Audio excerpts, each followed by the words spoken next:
You're such a saint, Sarah, my mom gushed, her voice practically dripping with pride. We don't know what we'd do without you. I stayed quiet, my fork hovering above my plate, while Sarah sitting across from me wore that same picture-perfect, self-satisfied grin she always did. She didn't even glance my way like she already knew I wouldn't say a word, like she knew I couldn't. My name is Julia Mitchell. I'm 27 years old, and I teach elementary school. For as long as I can remember, I've been the one holding this family together. But no one ever notices. My older sister, Sarah, has always been the golden child, the charming, magnetic one, me.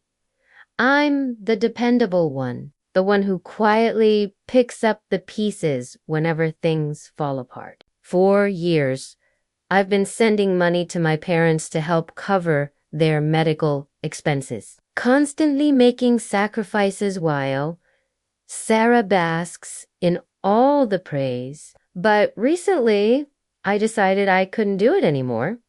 And now the fallout has begun. I remember the exact day I made that decision. It's etched into my memory like it happened yesterday. There was no big plan, no dramatic moment. I was just sitting in my tiny apartment, staring at the numbers in my bank account after paying rent, and something in me just snapped. I realized I couldn't live like this any longer, barely scraping by while Sarah got to play the savior. I didn't tell anyone. I just stopped. At first, nothing changed. Weeks passed, and I waited for anyone to notice, but everything stayed quiet. For a while, I thought maybe they'd figured it out, that Sarah wasn't actually paying the bills like they believed. Then the calls began. My mom asked why certain payments hadn't gone through. My dad casually mentioned overdue notices. Sarah, of course, said nothing, probably hoping no one would connect the dots. I didn't know whether to laugh or cry. Then came the breaking point. One Sunday afternoon, my mom called, her voice tight with irritation. Julia, your dad's insurance payment is overdue again. Did something happen with Sarah's account? She said she's handling everything, but things keep slipping. My chest tightened as I held the phone. It was the first time I'd ever heard even a hint of doubt in my mom's voice about Sarah. I wanted to scream. I wanted to yell, "It's not Sarah. It's been me this whole time." But I didn't. Instead, I swallowed hard and said, "Maybe you should ask Sarah directly." It felt like a quiet rebellion, not handing them the answers, letting the truth simmer beneath the surface instead of throwing it in their faces. I wanted them to figure it out on their own. Still, the guilt gnawed at me every time they sounded stressed or confused, even though deep down I knew I wasn't the one at fault. As the weeks dragged on, things unraveled further. My mom called more often, her voice more anxious each time. Sarah said she's working it out, but the hospital keeps sending notices. Your father can't miss his treatments. Julia? She snapped one evening. Meanwhile, Sarah's Instagram told a different story, photos of cocktails on rooftop bars, unboxing, luxury skincare products. I couldn't believe it.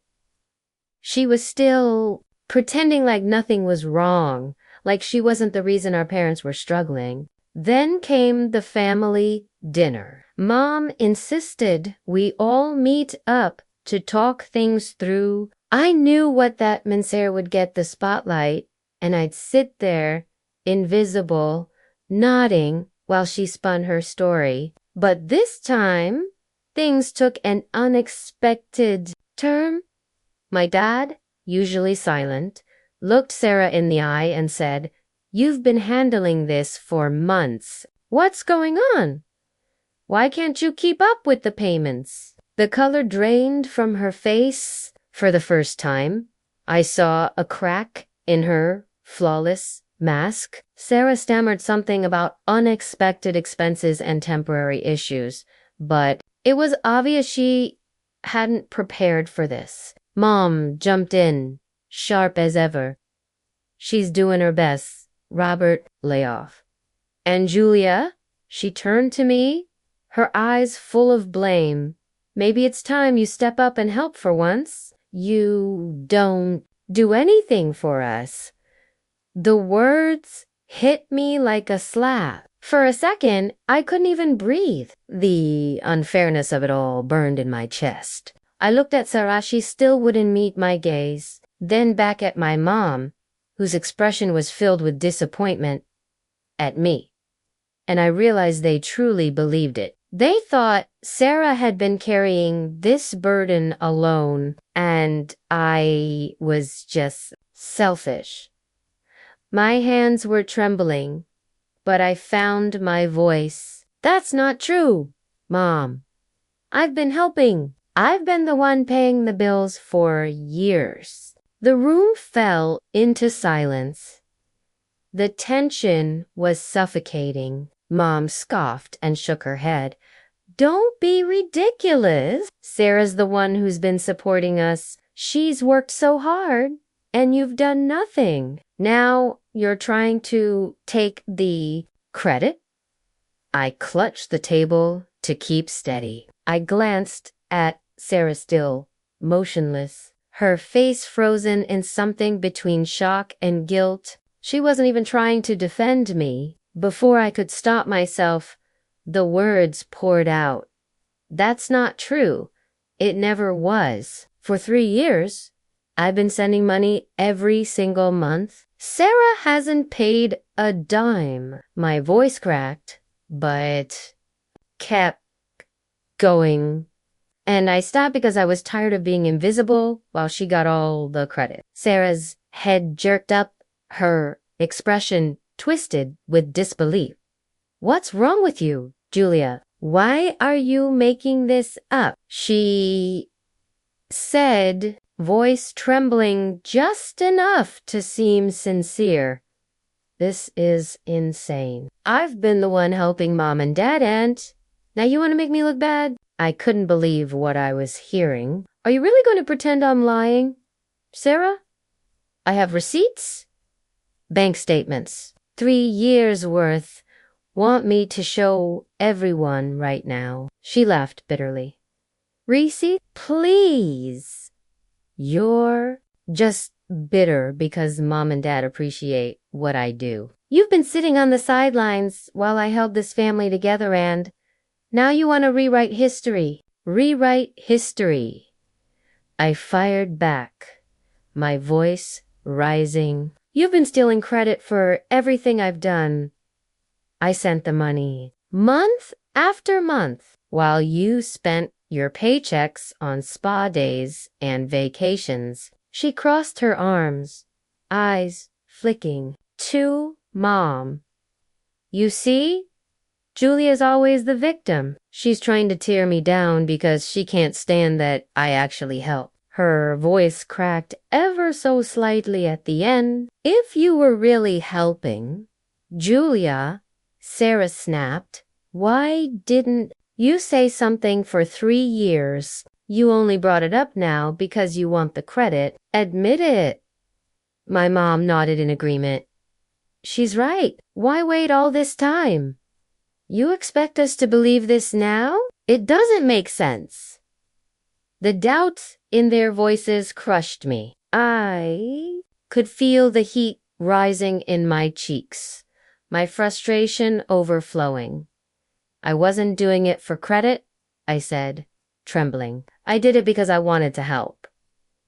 I didn't need recognition. But when I realized Sarah was taking credit, I couldn't believe it. And I waited to see if she'd ever admit it. But she never did.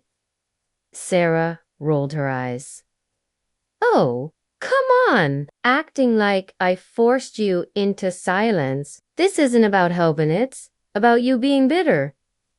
My dad shook his head. Julia, it's hard to understand why you stayed quiet all this time. I just don't get it. Their disbelief stung. Sarah's smug look made it worse.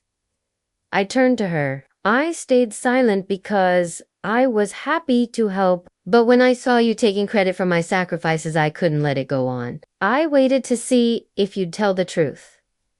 You never did. Her face flushed with anger. That's ridiculous, she snapped. You let me take the credit, and now you want to humiliate me. You could have stopped it any time. I waited, I said, cutting her off, to see if you had any decency. But you don't. You let everyone believe a lie while I worked myself to the bone.